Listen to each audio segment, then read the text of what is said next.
Bonjour à chacune, bonjour à chacun. Est-ce que vous pouvez me dire si vous allez bien? Est-ce que vous êtes heureuse, heureux de vivre un temps comme ça? Toi qui es connecté, toi qui es en salle, est-ce que tu peux faire un sourire magnifique? Et my diamant, superbe. À ton voisin, ta voisine, pas à moi. Hein. Moi, je suis déjà heureux, j'ai la tête dans le ciel. Mais toi, est-ce que tu peux te retourner et juste dire quelque chose de gentil? Je voudrais vous dire à chacune, à chacun qui prend le temps de regarder cette vidéo que je prie pour que Dieu puisse te révéler quelque chose de nouveau aujourd'hui. Et quitte à prendre du temps à le faire, on va sans plus tarder faire un tout petit résumé de quel est le sens de ta vie. La semaine dernière, j'ai travaillé avec vous et je vous invite à regarder cette vidéo si vous ne l'avez pas fait. J'ai travaillé avec vous sur quelle est ta raison de vivre, ton pourquoi, ton why.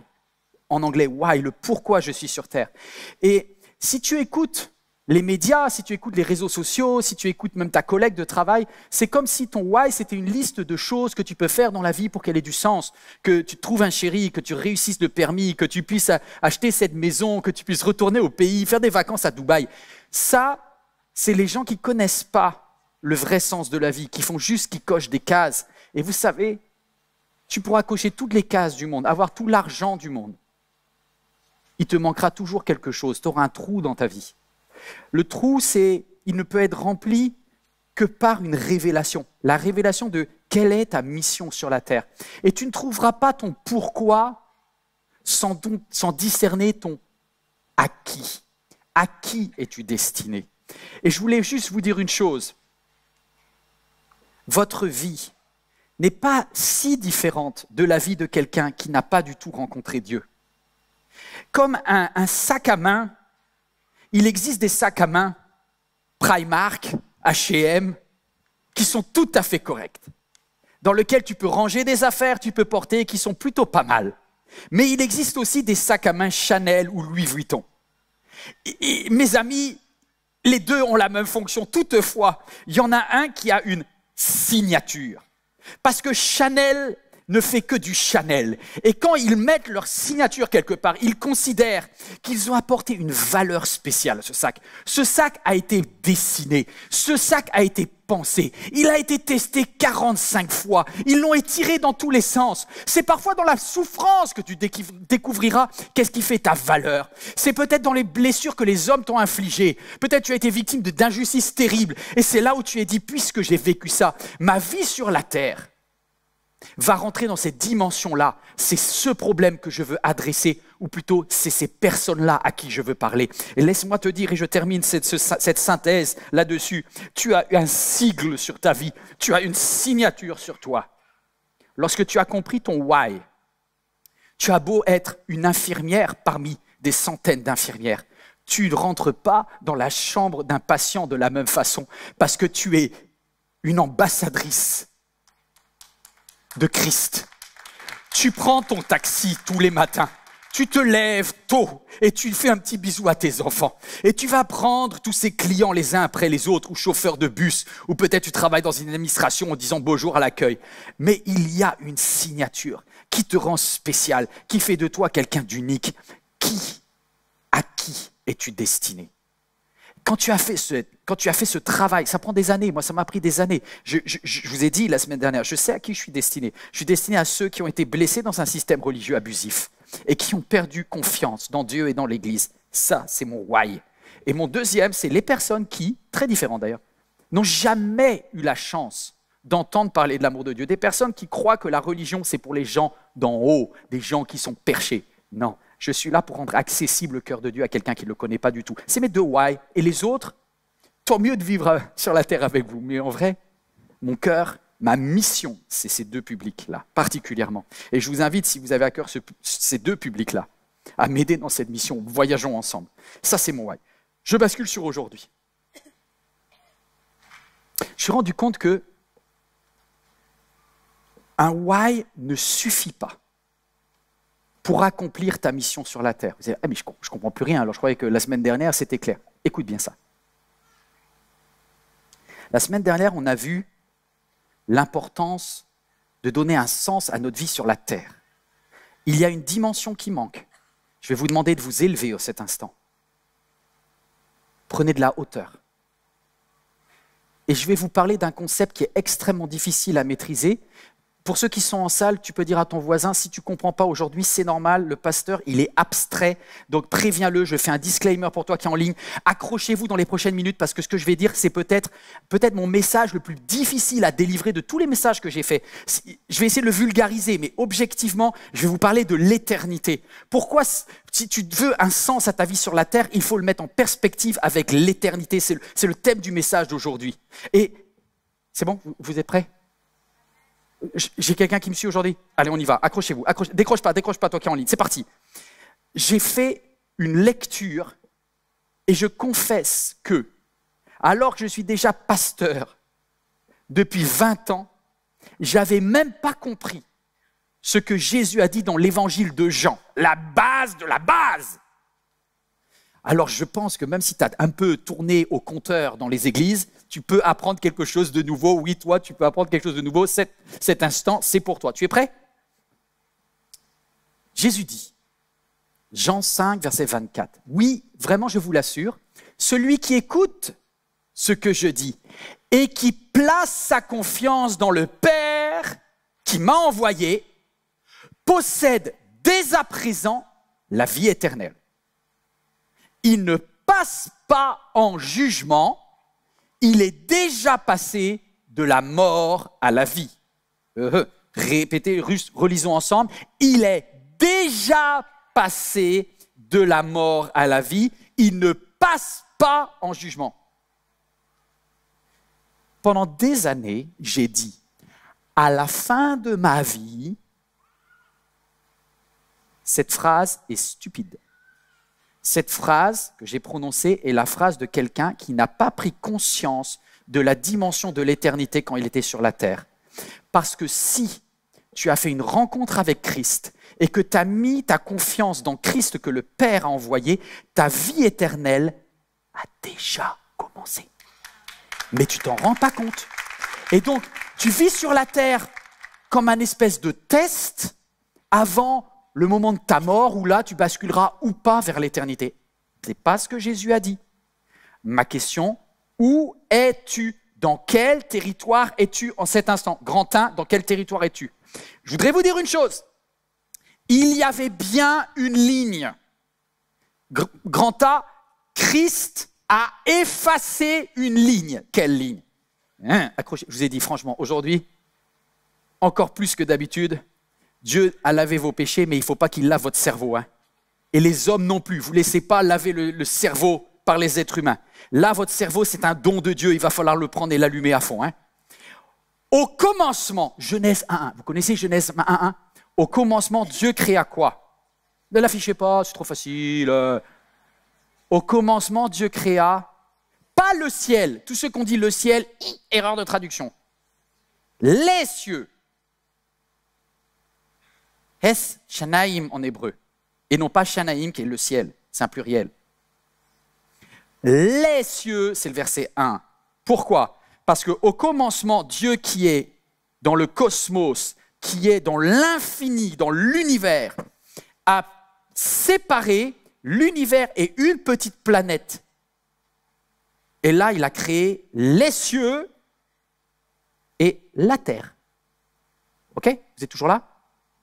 La terre, au chapitre 7, va être divisée avec, il va séparer, au verset 7, de la surface des eaux, les eaux d'en haut et les eaux d'en bas. Et là, il va créer le ciel. Le ciel, c'est le truc bleu, qui est l'atmosphère terrestre. C'est tout petit, le ciel. Prenez une fusée, allez avec Elon Musk quelque part, vous verrez, je ne pense pas que vous pourrez le payer, mais quand même, vous verrez la différence. Le ciel, on le quitte assez vite, ok ? Ça, c'est le ciel de la terre. C'est juste notre petite planète, ok ? Mais Dieu a fait des limites, des séparations. Parce qu'il nous a fait rentrer, nous, êtres humains finis, limités, dans un monde illimité. Et il a mis des lignes de séparation. Pourquoi ? Parce que Dieu est sans péché. Aucun péché en Dieu. Dieu ne supporte pas le mal. Mais depuis le Jardin d'Éden, l'être humain a choisi une séparation. Adam et Ève n'étaient pas obligés de désobéir, mais il y a un moment où ils ont préféré le choix du mal et ils ont eux-mêmes tiré le trait qui les ont séparés de Dieu. Et quand l'ange est descendu, Dieu a dit, maintenant vous ne pourrez plus être dans ma présence comme avant. Et vous avez toutes, dans tout l'Ancien Testament, les moments où Dieu se révèle par petites touches aux êtres humains, mais ils n'ont pas accès à la gloire de Dieu. Moïse l'a eu un peu, David l'a eu par moments, mais globalement la séparation, le trait était tiré. Puis vint Jean 3,16, car Dieu a tant aimé le monde qu'il a donné son Fils, afin que quiconque croit en lui ne meure point, mais qu'il puisse basculer dans la vie éternelle. Ce que les prophètes avaient annoncé, ce que les anges avaient rêvé, est arrivé lorsque Christ est venu sur la terre. Et Christ a pris avec son sang, il a effacé le trait qui nous séparait de Dieu. Le voile du temple s'est déchiré. Vous êtes toujours là ou pas? Est-ce que c'est encore trop abstrait? Laissez-moi vous dire quelque chose que vous n'allez pas du tout aimer. Grand B, sans Christ, c'est le jugement qui t'attend. Voilà, là, il y a un silence. Je ne sais pas comment toi, tu es devant ton écran, mais il y a un silence. Alors, comment vous imaginez le jugement? Et pour qui est le jugement? Le jugement, moi, je le voyais comme Dieu le Père sur son trône, et puis on fait tous la queue, là, comme pour un examen, et puis on se fait noter. Ce n'est pas tout à fait ce qui est écrit. Le Père ne juge personne. Le Père ne sera pas en train de juger. Mais il a remis le jugement au Fils. Ne vous étonnez pas. L'heure vient où tous ceux qui sont dans les tombes entendront la voix du Fils de l'homme, alors ils sortiront. Ceux qui auront fait le bien ressusciteront pour la vie, alors que ceux qui auront fait le mal ressusciteront pour être jugés. Donc le jugement en grec « krisis », c'est une crise que tous ceux qui n'ont pas reconnu Christ et n'ont pas mis leur foi en Christ vont vivre. Pourquoi? Je dois être très honnête avec vous, vous avez peu de chances de vous en sortir. Je dis peu de chance pour dire pas de chance du tout. Pourquoi? Parce que dans le livre de Romains, il laisse une mini chance à quelqu'un qui n'aurait pas accepté Jésus-Christ. Il dit, lorsque quelqu'un est mort sans connaître la loi, notamment la loi de Moïse, il sera jugé en fonction de ce qu'il a connu. Comme Dieu est le juste juge, quand Christ va arriver, à ceux qui n'ont pas eu, il y a tellement d'êtres humains sur la terre, tellement de milliards d'êtres humains, qui n'ont pas eu accès à la bonne nouvelle de l'effacement possible de la ligne de séparation. Ils seront jugés en fonction de ce qu'ils ont reçu. Et là, effectivement, ça va être le tarif. Chacun sera jugé en fonction de ses œuvres. Et du coup, tu vas être pesé, tu vas être décortiqué. Et le problème, il nous le dit, c'est que Jésus est capable de faire le jugement parce qu'il est lumière. Ils vont être en face d'une lumière totale, d'une lumière aveuglante, d'une lumière absolue, où les pensées de leur cœur sont révélées. La nature même, au plus profond de leurs reins, tout ce qu'ils ont pensé, imaginé, planifié, fait dans leur vie. Pas seulement leurs actions, mais leurs intentions. Tout va exploser à la lumière de Jésus. Alors tu vois, je te le dis sincèrement, un juge humain, à la rigueur, il va te juger, mais lui-même, il n'est pas carré. Celui qui prononce la sentence sur la terre, peut-être qu'il a battu sa femme avant-hier, mais personne ne le sait. Le juré qui va dire coupable, lui-même traite mal son enfant. Donc les juges sur la terre sont aussi mauvais que toi. Mais quand tu seras face à Jésus, tu seras liquide. Parce que tu es en face d'une lumière totale et absolue. Le juste juge jugera.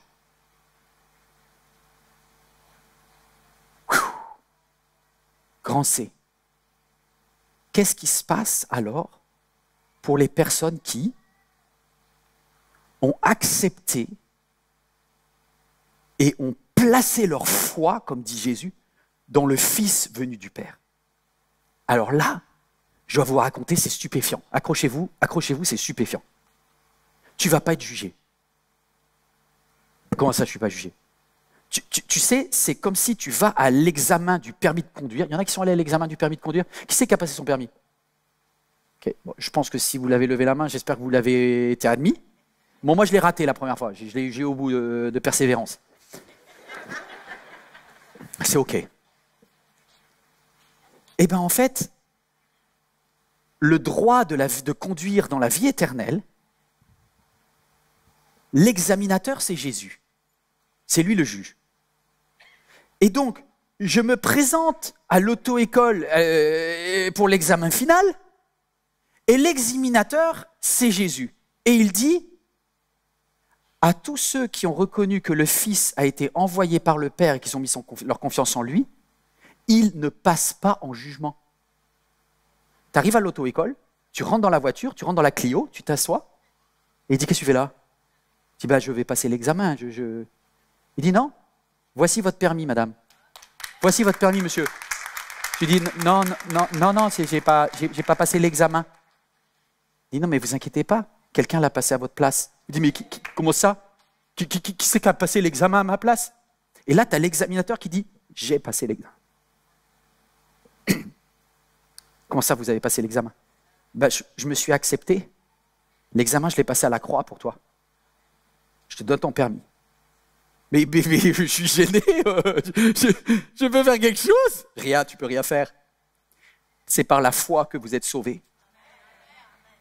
C'est la grâce de Dieu. Mais j'ai juste eu à croire comme ça. Celui qui a placé sa confiance dans le Fils ne fait pas la queue à Disneyland. On le sort de la queue. On lui dit, monsieur, le manège est déjà ouvert pour vous. Parce que quelqu'un vous a fait passer. Vous êtes upgradé. Là, tu passes devant la Tati, tu dis, Tati, désolé. Le Seigneur m'a sauvé. Tu réalises pas ça. En fait, beaucoup de chrétiens vivent dans la peur d'un jugement. Vous vivez dans l'idée que Dieu peut vous cartonner. Celui qui croit ne passe pas en jugement, il est déjà passé de... Aïe, aïe, aïe, aïe, est-ce que ça commence à passer de votre cerveau jusqu'à votre cœur? Moi, je me suis dit, mais Yvan, t'as prêché pendant 20 ans, et c'est seulement maintenant que tu réalises que tu ne vas pas démarrer plus tard la vie éternelle, elle a déjà commencé. Aïe, aïe, aïe, aïe, c'est compliqué. Accroche-toi. Accroche-toi. Il te fait skip the exam, tu passes pas en jugement. Oh, il n'y a plus la mort. Ah, accrochez-vous, vous êtes toujours là ou pas? Écoute bien toi qui es en ligne. La mort, elle existe, mais elle a perdu les 2/3 de son pouvoir à la croix.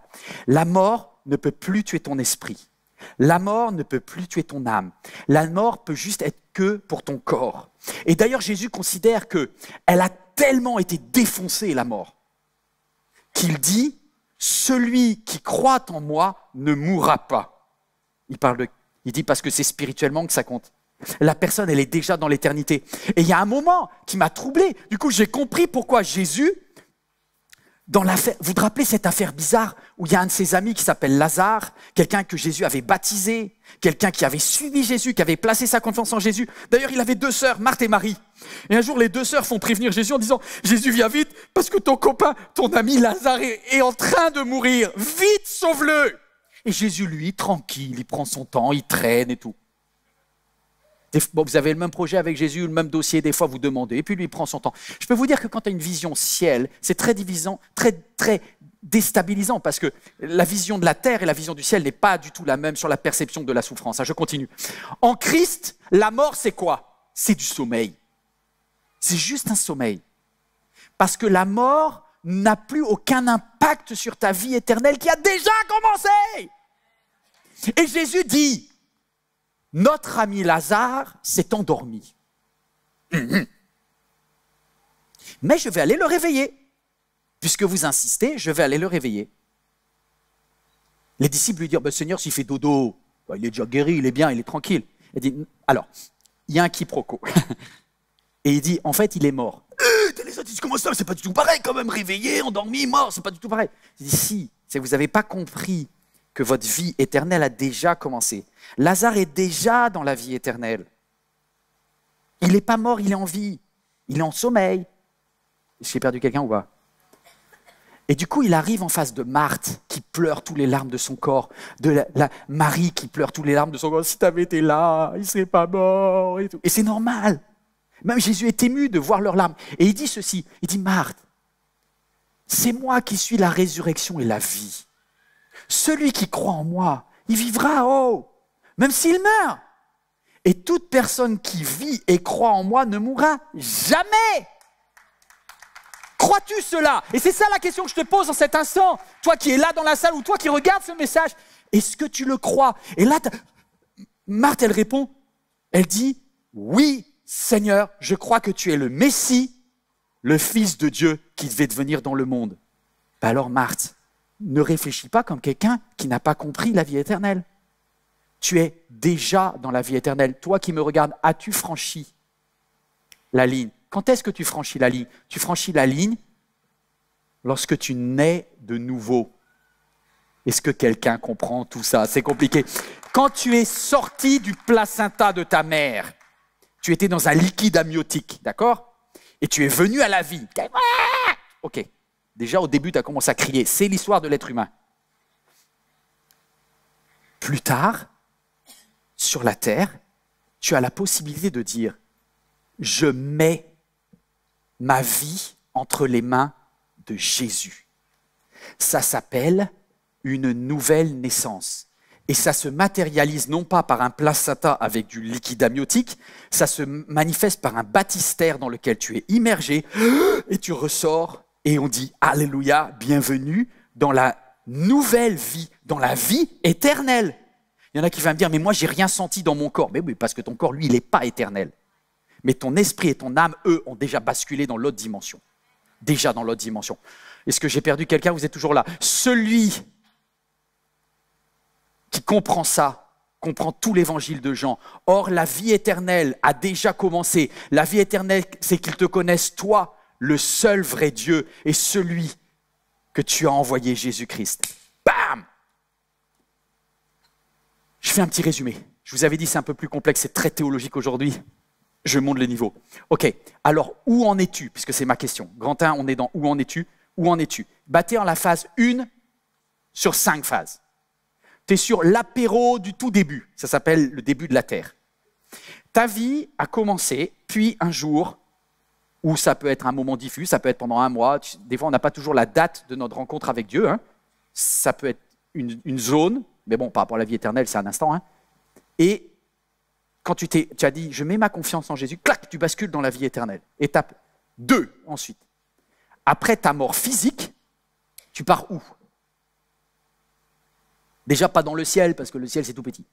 Est-ce que tu pars dans les cieux? Non plus. Tu pars dans une zone d'attente qui est un jardin des délices appelé le paradis. Et c'est pourquoi Jésus a dit au brigand qui était avec lui à la dernière minute sur la croix, il lui a pas dit « tu seras avec moi dans les cieux », il dit « aujourd'hui même, tu seras avec moi dans le paradis ». Et le paradis, c'est l'endroit des délices où les justes se reposent de leurs œuvres. C'est un jardin paradisiaque de t'es en mode semi-réveillé. C'est de la restauration. 100%. Tous ceux qui disent « j'ai souffert sur la terre », là, le paradis, c'est topissime.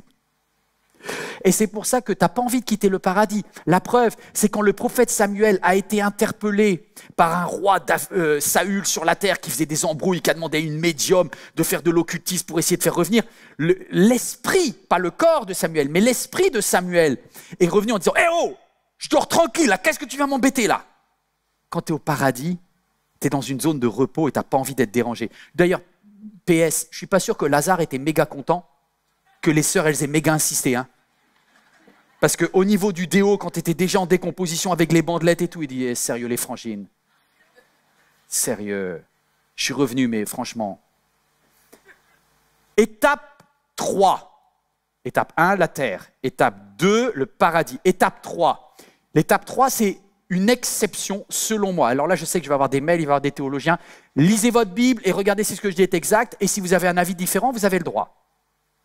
Les théologiens ne sont pas d'accord. Moi, pour le coup, je suis très littéral sur le millénium. Est-ce que vous savez ce que c'est que le millénium? Dans millénium, vous avez 1000, parce que c'est les 1000 ans.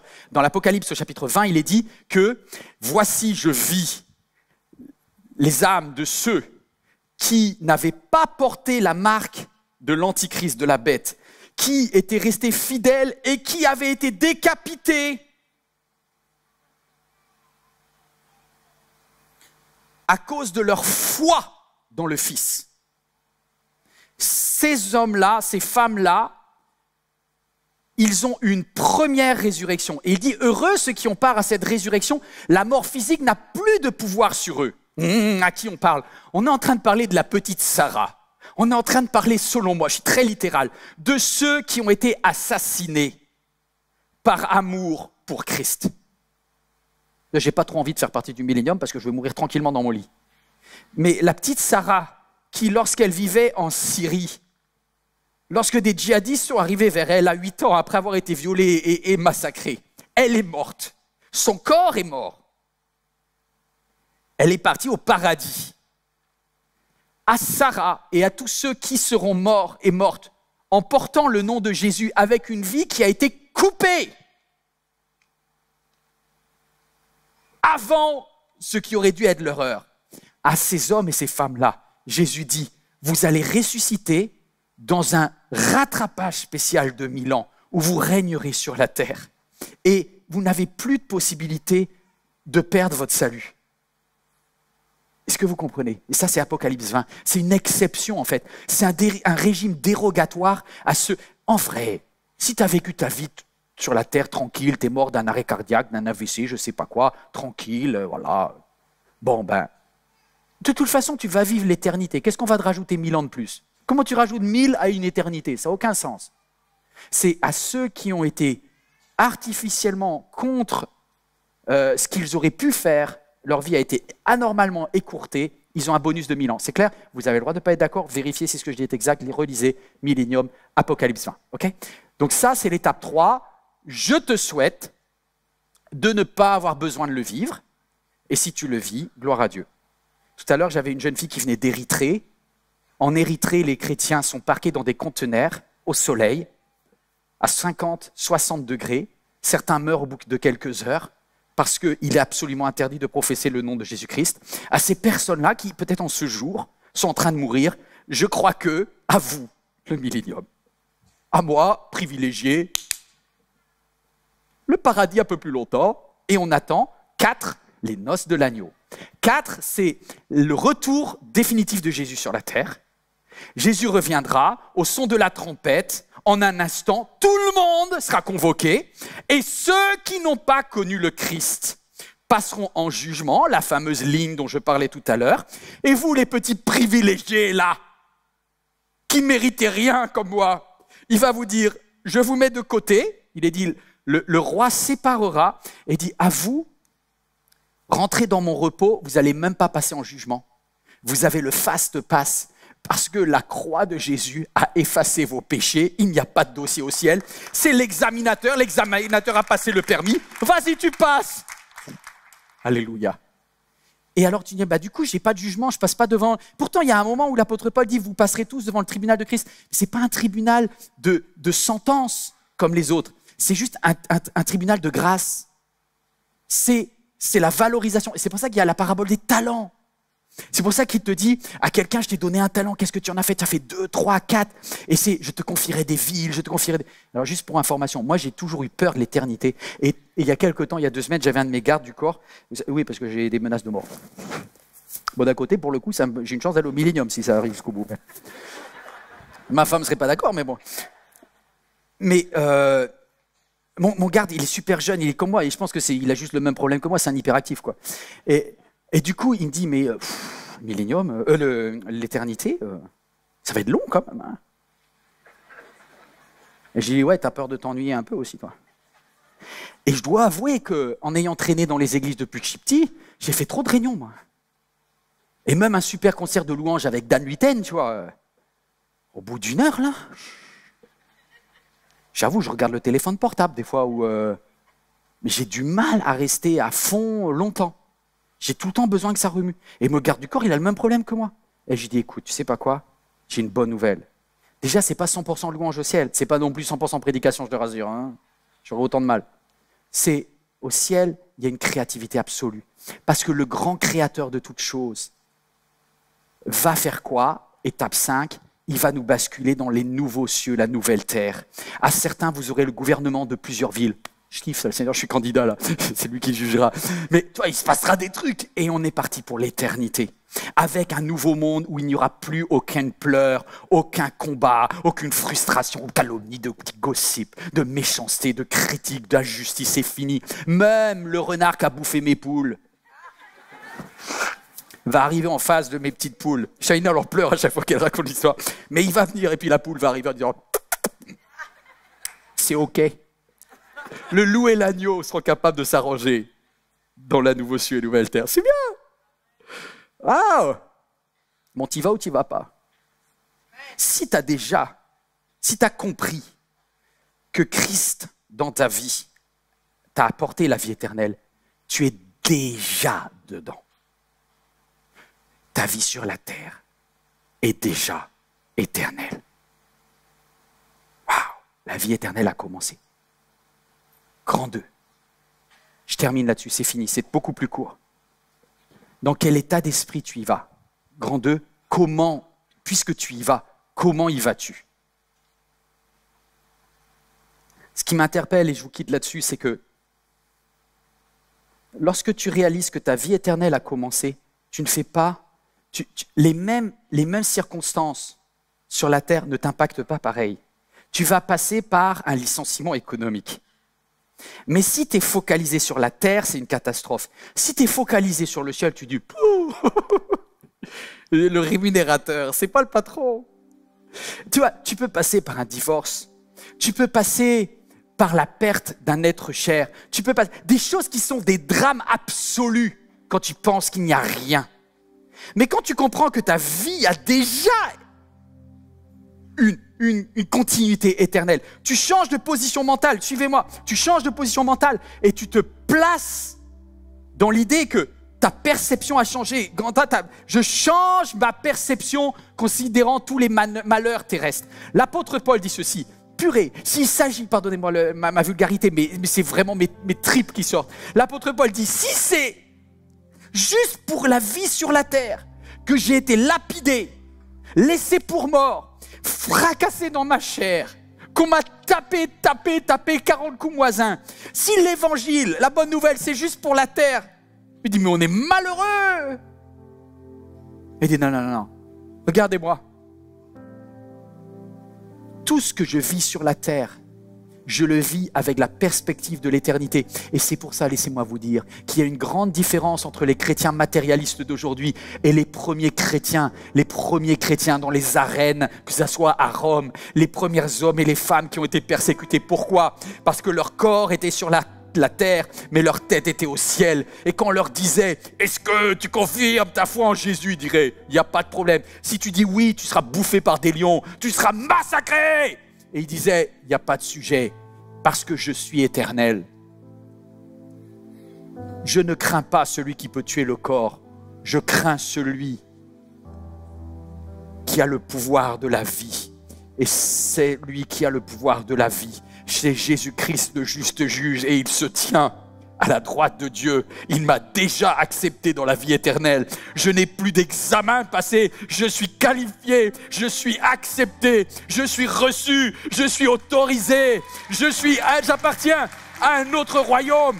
J'appartiens au royaume du ciel. Ton royaume sur la terre, je suis juste un locataire. Mais je suis propriétaire au ciel. Waouh! Il y a des chrétiens qui vivent encore avec le stress de la mort. J'en faisais partie. Je dois reconnaître que j'en faisais partie. Pendant des années, même bien que pasteur, j'avais des angoisses nocturnes, j'avais des sueurs nocturnes où je me réveillais en stress total en me disant « Est-ce que je vais mourir ?» Vous savez ce que l'Épître aux Hébreux dit? Christ est venu pour délivrer ceux qui vivaient toute leur vie comme esclaves de l'angoisse de la mort. Un jour, j'ai saisi par la foi. Ça, tu vois, tu peux saisir des choses par la raison, puis il y a des choses, tu dois te saisir par la foi. Je suis déjà dans l'éternité. Ni la mort, ni la vie. Ni les forces d'en haut, ni les forces d'en bas. Ni aucune créature, ni mon ex, ni mon fils qui me rejetterait, ni une critique au boulot, ni une méchanceté d'un juge sur la terre. Rien ne pourra me séparer de l'amour de Dieu. manifester. Je suis intouchable. Je suis indestructible. Je suis indestructible. Alors je vous quitte en vous disant oui. Au niveau du corps, c'est la dernière chose que vous pouvez détruire. Oui. L'apôtre Paul dit, le dernier ennemi qui sera anéanti, c'est la mort. La mort physique. Tout le reste, c'est terminé. En un instant, en un clin d'œil, la trompette sonnera. Les morts ressusciteront incorruptibles et nous serons transformés. En effet, ce corps mortel doit revêtir l'immortalité. Juste le verset, pour vous quitter le dernier verset. L'apôtre Paul était un fabricant de quoi sur la terre? Vous savez qu'il n'était pas payé pour être pasteur. Il n'était pas payé pour être apôtre.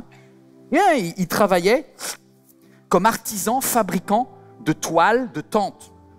Il construisait avec des piquets, avec des toiles, il construisait des tentes. Donc il savait ce que c'était que des habitations légères. Et c'est exactement ça qu'il va utiliser comme allégorie lorsqu'il va essayer d'expliquer le corps. Il va dire, le corps sur la terre, c'est une tente. Voilà. Et vous savez, une tente, ça ne résiste pas aux ouragans. Une tente, ça vit très mal les inondations. Mais nous avons un édifice au ciel. Et il ne parle pas d'une demeure, il dit, notre corps corruptible est une tente. On va revêtir un nouveau corps, un corps glorieux, une habitation éternelle. Verset 2 dit, nous gémissons dans cette tente et nous avons l'ardent désir de revêtir notre domicile céleste. Nous sommes donc toujours pleins de confiance et nous savons que tant que nous habitons dans ce corps, nous sommes bien loin de notre patrie, loin du Seigneur, car nous marchons par la foi et non par la vue. Oui, nous sommes pleins de confiance. Nous aimerions mieux quitter ce corps pour aller près du Seigneur. L'apôtre Paul est capable de dire ça parce au moment où il le dit, il sait que sa vie éternelle est déjà commencée. J'ai l'assurance de mon salut. J'ai l'assurance de mon salut. Dans quel territoire es-tu? As-tu accepté Jésus-Christ comme ton sauveur? As-tu mis ta confiance dans tous les domaines de ta vie, sentimentale, matérielle, travail? Est-ce que tu dis, je suis un fils, une fille du Père céleste et je mets ma confiance en Jésus? À toi qui as fait ce choix-là, tu es éternel. Tu es éternel. Tu es éternel. J'arrive pas à le comprendre. Je te le redis, tu es déjà éternel. Tu es éternel.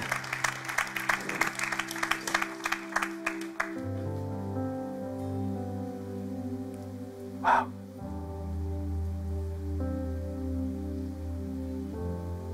Comment ça? Je suis éternel. Et là, il y a un des textes les plus mystérieux qui devient clair. Écrit aux Éphésiens. C'est un vieux papy en prison qui écrit. Il s'appelle Paul et il dit, vous êtes déjà assis avec Christ dans les lieux célestes. T'étais pas prêt, je t'avais dit le niveau il est élevé aujourd'hui.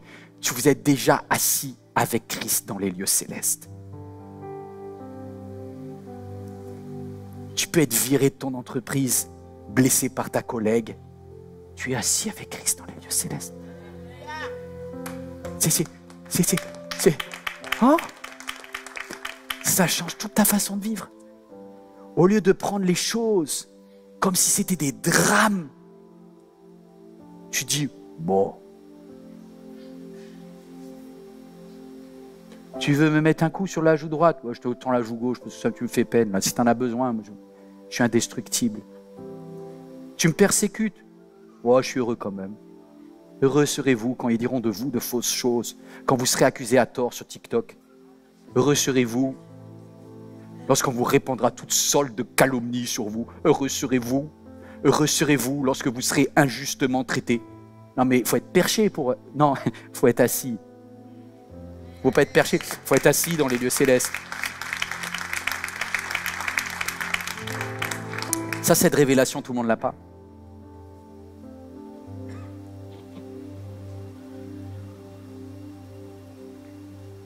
Es-tu passé de la mort à la vie? Choisis Christ.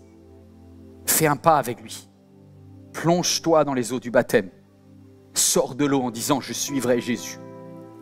Je dois te dire une chose, peut-être qu'il y aura des moments dans ta vie où tu ne seras pas à la hauteur de la signature. Tu es parfois un sac Chanel qui sera dysfonctionnel. Parfois, tu ne seras pas à la hauteur de ton why. Israël Houghton est un des plus grands compositeurs de louanges qui existent sur la terre il y a quelques années, alors qu'il avait tout pour être heureux.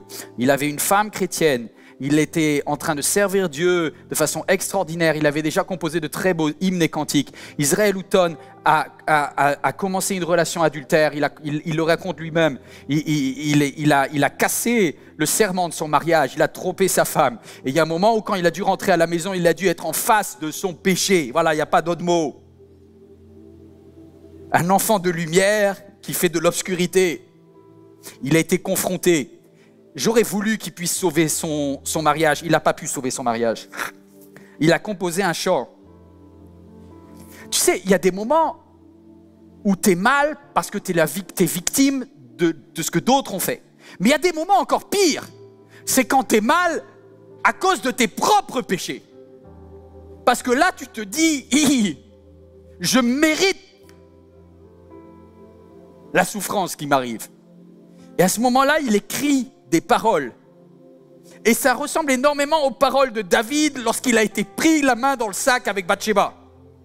Rends-moi la joie de ton salut. Rends-moi un esprit. Je vous dis juste pour partir. La seule chose qui a un avant-goût du ciel, c'est l'Esprit de Dieu. L'Esprit de Dieu, nous dit l'apôtre Paul, c'est le gage. C'est quelque chose qui est déjà de l'éternité présent sur la terre et qui t'atteste de cela. La présence du Saint-Esprit en toi. Israël Houghton prend de quoi noter et il va écrire ce chant, il dit « Qui est comme toi, Seigneur? Ta présence, c'est le ciel pour moi. » Est-ce que quelqu'un veut faire ce même cri qu'Israël Houghton un jour a poussé? Un cri qui vient du fond de toi-même, où tu dis « Oh Jésus, fais-moi grâce. » S'il y a quelqu'un qui en cet instant veut crier à Dieu, que ce soit pour la première fois ou en revenir à Dieu, lève-toi à ta place maintenant. Nous, on va fermer les yeux parce que c'est tellement personnel et c'est tellement secret, c'est entre toi et Dieu. Mais aujourd'hui, si tu cries à Dieu et si tu réclames la présence du Saint-Esprit encore une fois dans ta vie, il est là. On ferme les yeux ensemble et on commence juste ce cantique qui dit « Ta présence est le ciel pour moi. »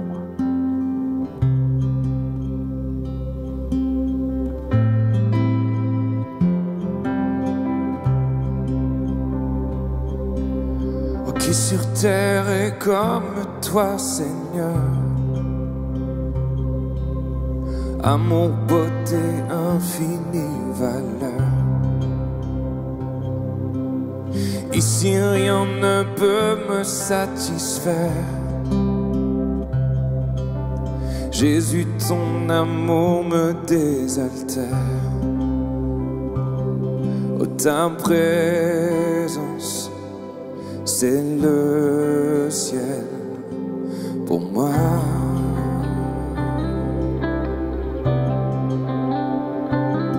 Et ta présence, c'est le ciel pour moi.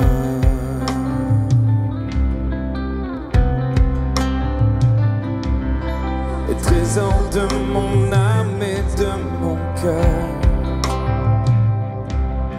dans ma faiblesse, tu es ma rigueur. Libre de mon passé, de tout lien,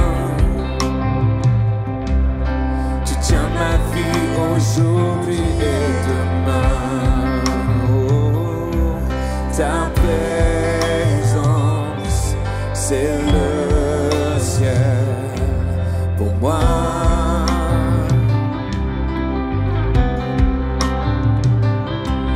Ta présence, c'est le ciel pour moi.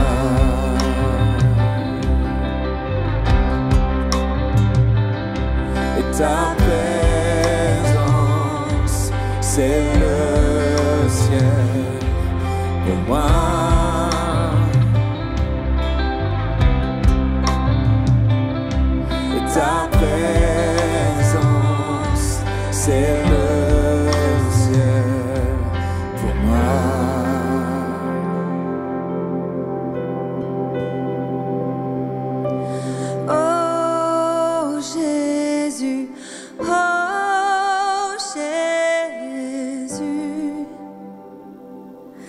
Ta présence est le ciel pour moi.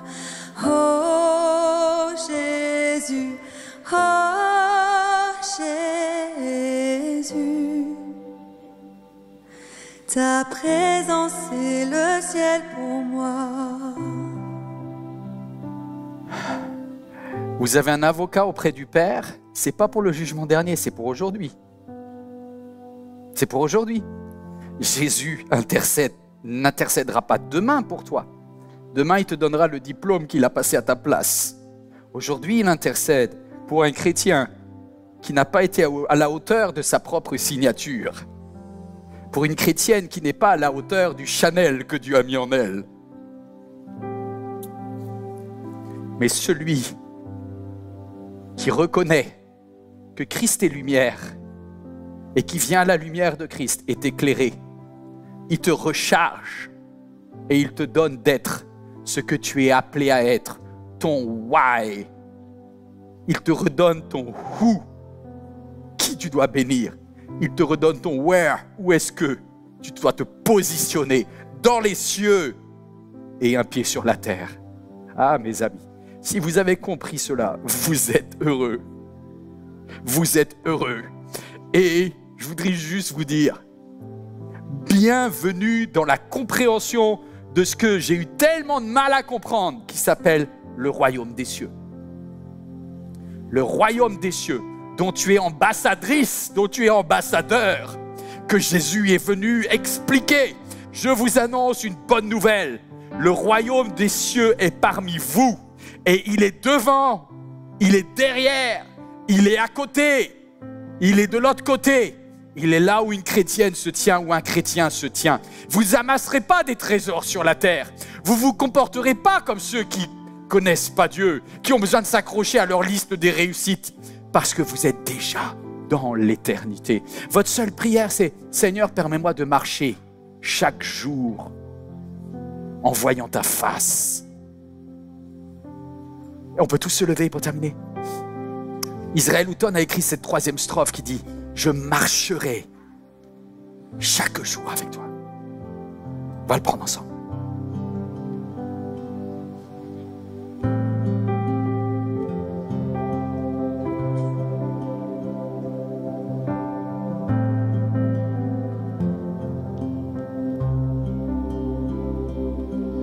Je marcherai chaque jour dans ta grâce,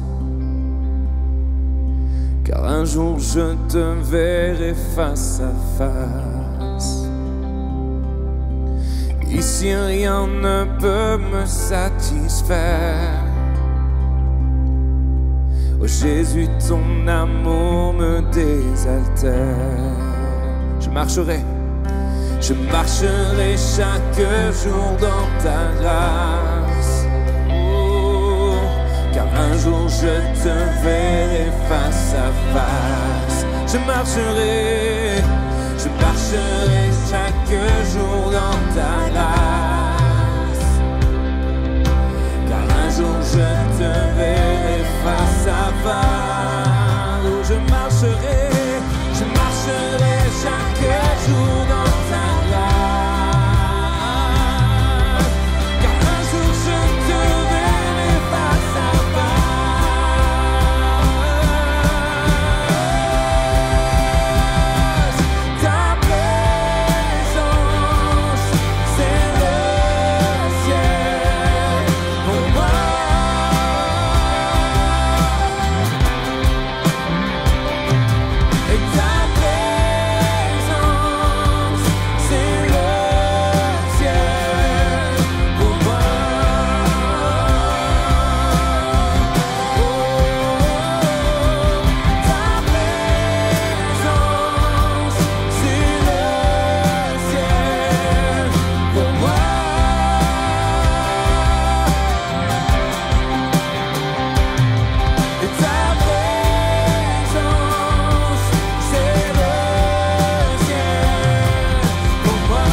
Alléluia.